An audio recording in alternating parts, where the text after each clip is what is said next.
without any further ado, Andrey. Thank you, Per, and good evening, everybody. Thank you for coming here. I know it's late.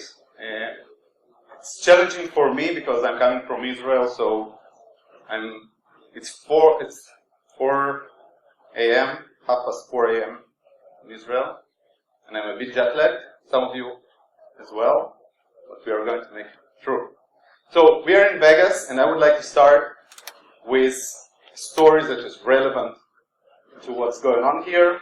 It is this attack on SANS organization. Who here have heard about this? Okay, quite a few people. So in general, SANS, they own a network, they own casinos around the world. They have two right here, the Venetian and the Palacio. They have in Macau and Singapore and other places. They're owned by Sheldon Adelson, who in December 13 had some comments about the Iranian nuclear program. The Iranians didn't like it for some reason, so they decided to get back. They decided to attack the infrastructure. They couldn't reach directly the Las Vegas network, so they tried to find some office. They found another branch in Bethlehem, Pennsylvania, not the one in Palestine. And so basically what they did was they tried to brute force the VPN. They tried once, 2 weeks later they tried again. They couldn't break in, so they found 2 weeks later a test web server. They found the vulnerability there and they went in.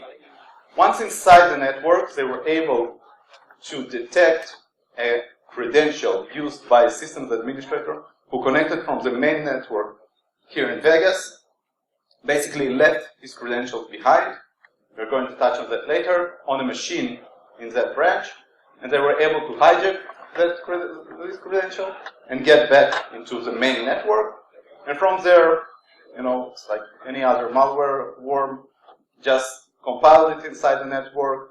Using those credentials, they operated inside, collected information, destroyed information, and as a coup de grace, they published sensitive information on SANS' own website, like just to in your face, they say. And basically what they did, they destroyed the entire network IT infrastructure of the casinos over here, including one interesting aspect for those of you who have seen the Ocean 11 movies, right? They have this whale program, right? The high rollers program. So all data was destroyed regarding this program. Basically for a few weeks the casino couldn't identify who the high rollers are, which is very problematic. Now all this happened due to a single password, or basically a single hash, right? Password being compromised. And here we are going to see what. No, sorry. Should we turn it on somehow? There's a controller on the.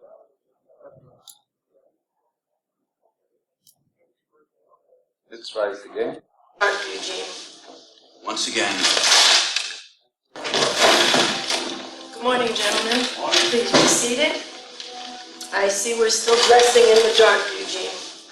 Once again, don't call me Eugene. Our recent unknown intruder penetrated using a super user account, giving him access to our whole system. Precisely what you're paid to prevent. Someone didn't bother reading my carefully prepared memo on commonly used passwords. Now then, as I so meticulously pointed out, the foremost used passwords are love, sex, secret, and God. So, would Your Holiness care to change her password? Who recognize the movie? Right, I expect everybody here to recognize the movie. It's a 1995 movie called Hackers. One of the first ones is Angelina Jolie. Another reason to see it, besides being professional relevance. But basically, it's 20 years ago, and it discusses the same problems that we have today. Okay? Of several accounts with high privileges that, if compromised, enable an attacker to do whatever they want in the network. So, before we continue, I'm going to try something new that I haven't done before. We're going to try polling presentation. So please go to this website, phone.si. Use this poll ID. Come on, take out your phones. Everybody's connected nowadays. Let's try to run the first poll just to see that this thing works. Yeah, no malwares there. At least nothing. Nothing that I wrote. So you play. Let us down. Give it 5 minutes. Okay. We have a first answer. Second one. Third. Come on. Really?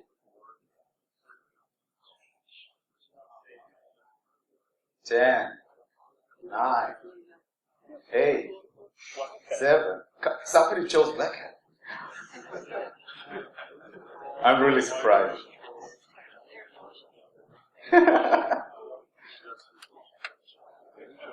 3, 2, 1. Okay. Yeah! Sneakers won. Excellent. Okay, so we know this tool works. And we know that Sneakers is the best hacked movie. We did it. Okay, let's continue.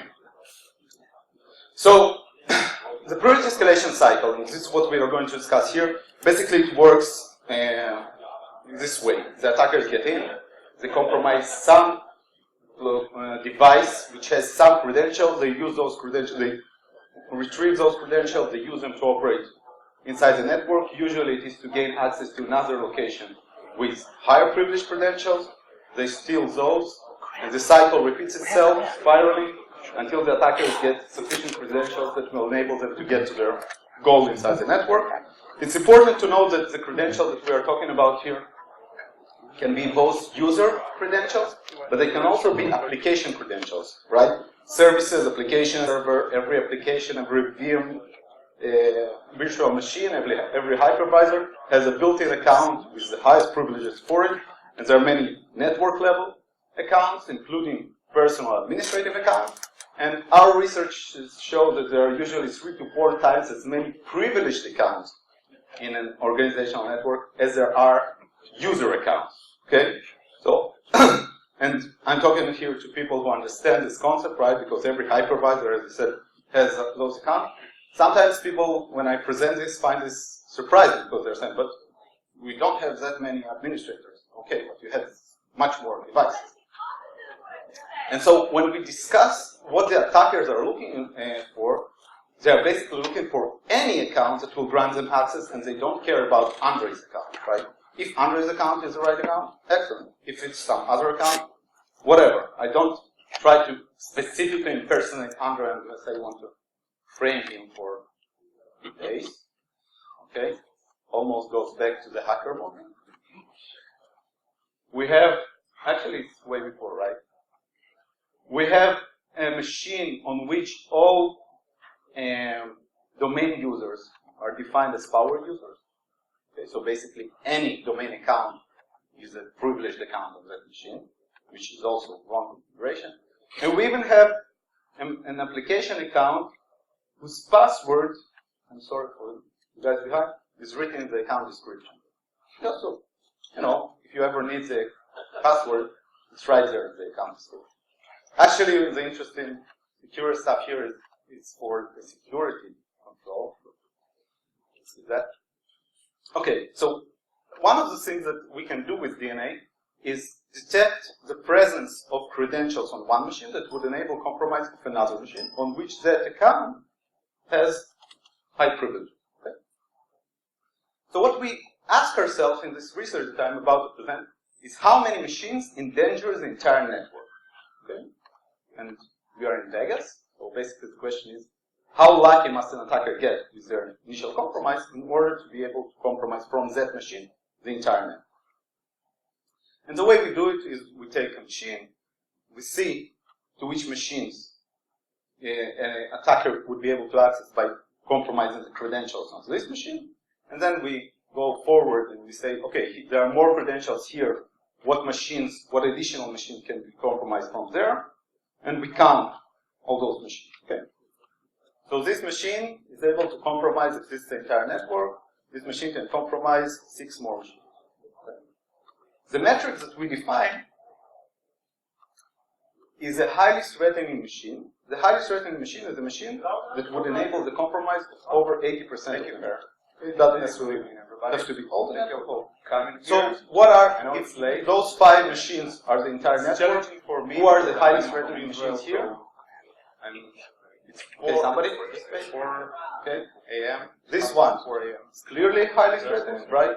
But we also have this one, which is also highly threatening. Right, because it's threatening this one and this one is highly threatening. So we are in Vegas, and I would like to start. This is the basic of what we are doing. And then we split the networks. Okay? We try to assign a score to the entire network. We are asking how many of the machines in the network are highly threatening.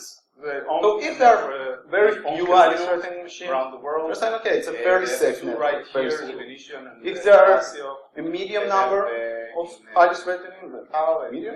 If there are over 50% of machines in the network are highly threatening, this network is at a very high threat level. Right? The attacker can land basically anywhere, okay, flip a coin over 50% chance, the Iranians didn't, and he will land on a machine for which he will be able to compromise the entire network. So we are going to the next poll. Some of you have networks. So let's try this question.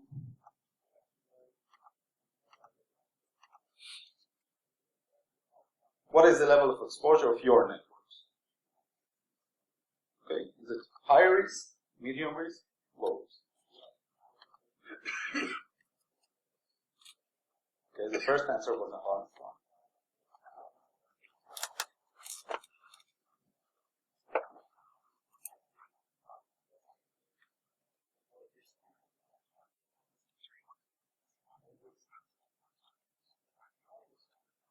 Five, 4, 3, 2, 1. Okay, so we have the majority of the people think that their networks are low risk, and then we have split last second, the high network. Oh, okay, it will keep rising. It won't affect the presentation anymore, so you had it. So the results, those are the results. Okay, basically what we see is, and those are the results of a research I forgot to mention of over 60 networks that we have scanned in real world. So only 70% of the networks are of low risk. And the majority of the networks are either medium or high risk, with a very significant amount of networks in the high risk category. So basically in those networks, the attacker can land anywhere, right? Or not anywhere, but a very high chance that the machine on which the attacker lands will be able to compromise the entire network. Why is that? Basically due to service accounts that exist on those machines, or due to user accounts. User accounts meaning administrators connected to this machine left their credentials behind them, and now the attacker can hijack them and move. Okay? So we can also try to evaluate the effectiveness of mitigation. But before we touch on that, just if we compare servers versus workstations, as expected, I won't go too much into details here, but the purple line is the percentage of the servers that are highly threatening. And as expected, on servers, there is a higher chance of finding privileged credentials, right? Either applications or administrators. So if you try to assign mitigations, we can try to mitigate the threat from user accounts. For example, if we are using local accounts to connect to devices, we don't leave behind hashes that could be used by an attacker to compromise other devices, right? If we are using one-time passwords to connect to devices, again, we won't leave behind hashes that the attacker can abuse. So we see that the situation improves a bit. We can try to mitigate the threat coming from the service accounts, okay? For example, if we remove the locally stored credentials, if we have some systems that provide passwords on demand to applications and services, instead of them being locally stored next to the application, which is the usual case, then the attacker won't be able to find them. Again, we can use local accounts where possible. And the improvement here is much more significant. So there is a lot of thread that is coming from services. And if we employ all our tools, switch to local accounts, and we zone properly, meaning a privileged account is only privileged to a subset of the servers instead of the entire network, then we can improve the situation significantly. There are other best practices that can be employed, and they are even more interesting, I would say. So two-factor authentication, right? It's a known tool, and there's a lot of discussion about how it should properly be employed, but it's a fairly easy case to make that a two-factor authentication should first of all be employed for the privileged users in the network. Okay? Whoever is the administrator, especially those administrators who have access to our domain controllers, they should deploy two-factor authentication. The second concept is tiering, and there are people from Microsoft and there are other people who are familiar with that. But basically what we are saying is that not all devices on our network are same. So we would like to use a different administrative account for every sort of device, meaning there would be an administrative account for the workstations, for the servers, and a separate administrative account for the domain controllers. And in this situation, an attacker who would be able to compromise one of those devices would be only able to move laterally within the tier, and if we are also zoning it, then only within the zone, and not be able to escalate the privileges to the domain controller. But a more secure approach would be to avoid using passwords from workstations at all. Okay? If we are able to deploy a solution where the user will connect to some sort of a jump server with their personal credentials, which are not privileged, and then use, and this jump server will establish the privileged session for them, then there will be no privileged credential on the user endpoint. Okay. Now, we know that human beings are very bad, and we've been discussing this throughout this conference, at setting passwords. Human beings set weak passwords. Human beings they reuse the same passwords over many devices. They will assign passwords and not change them for a long time. Sometimes never change them at all.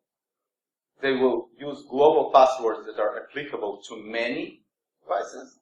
Okay? And this is, okay, they're all a bit jet lagged, but this is just wrong. Okay? For those who have not yet seen this episode, it's probably one of the... We're talking about cybersecurity today and how safe people's passwords are. What is one of your online passwords currently? It is my dog's name and the year I graduated from high school. Oh, what kind of dog do you have? I have a Chihuahua Papillon. And what's his name? Jameson. Jameson. And where did you go to school? I went to school back in Greensburg, Pennsylvania. What school? Hempfield Area Senior High School. Oh, when did you graduate? In 2009. Oh, great. It's like my cat's name and then just like a random number. Okay.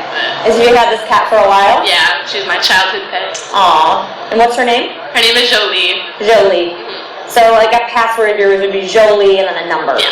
Like number 1? Like my birthday. Oh, when is your birthday? June 12th. Oh, nice. And what year were you born? 95. Oh, great. So Jolie, 6, 12, 95. Yes. Got it. Gemma. 1, 2, 3. Spell G-E-M-M-A. Well, most of them are Italian. Oh, beautiful. Yeah, so like What's a good Italian password? my grandma's name, What's your grandma's name? Maria. Maria. So Maria is your password? oh yeah, now you know my password. Oh yeah. Yeah. So yeah, I assume your administrators won't give out passwords to somebody coming up with a mic on the street, but human beings are just bad, very bad at setting passwords. And we would like to prevent human beings from ever setting or touching the privileged password, which is the most sensitive. And this is where I would say the most significant improvement that can be made in modern enterprises can be made. And it is to set a system, an automated system, that will manage all the privileged passwords by itself, and then change the passwords according to a policy, and enable access according to an established workflow to use those accounts when needed. This way, the human beings will only be able to manage their own personal password, which is not privileged by itself. So I will end here, and I will open up to questions if you have any. But basically, we went through an attack scenario. We described the exposure of networks to such attacks, and provided some best practices. So, questions on any of those? Yeah. Considering that the system where there is privileged account management, centralized privileged account management is more secure because that the machine that allows you to access essentially every other system is just as one single machine. So according to your metric, right, considering the overall number of machines, it's a very small percentage that actually. Right. But it is still a single kind of single failure point. Right. So we have. So when you use the term single point of failure, we are basically describing two aspects. One is the availability of this system, and there are of course disaster recovery, high availability solutions, and others. But we are also discussing the security of the solution. So you have one point of failure, and if it is compromised, then what happens to the entire network?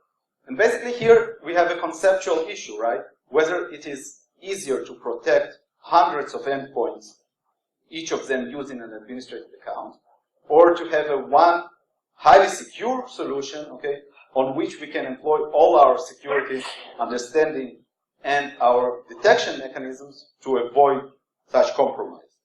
So we believe that this approach is much better, and it is possible. Okay, we know that it's possible. But I understand your point. Okay, it's a decision that an organization needs to make, and it does sound like putting all your eggs in one basket, but this basket is highly protected. I don't know. I'm not sure how this metaphor should be developed. If anyone has a good metaphor on this, on the basket. Yeah. The systems that have password authentication disabled and use authentication stuff? Sure. So either public key or SSH keys, it is also possible to use this or similar system, and it is crucial to manage. For example, with SSH keys or public keys on Symmeter, you have keys that are left behind after accounts are disabled. You have keys that are never changed, okay? Which are also, if I just recently there was a Cisco store, right, with the keys that an SSH key that just wasn't changed. So employing the same approach to SSH keys and PKI or any other public key solution is also wise, okay? And it's become even easier. You can now employ a different mode of authentication, including two-factor authentication, to legacy systems that didn't support them before. Because you are separating the personal authentication from the privileged authentication, you can now employ two-factor authentication on a legacy mainframe that wouldn't support it otherwise. So there are many combinations that become possible. Okay, yeah. Well, how would you protect that machine? Would it just hit the zone? Would you like set up auditing and log? Yeah, so many approaches here, but first of all, take it out of the domain entirely. Okay, only have local admin access to this machine. We secure, specifically in our solution, I'm promoting the concept here, I'm not talking, but we employ a proprietary secure protocol to communicate with it, so any other communication to it is prevented.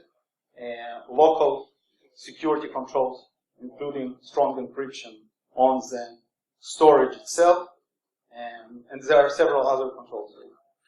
You can discuss it with me later. Yeah, we're going to stop. Time is out, but thank you, Andrey, for your Thank you. I'll be here.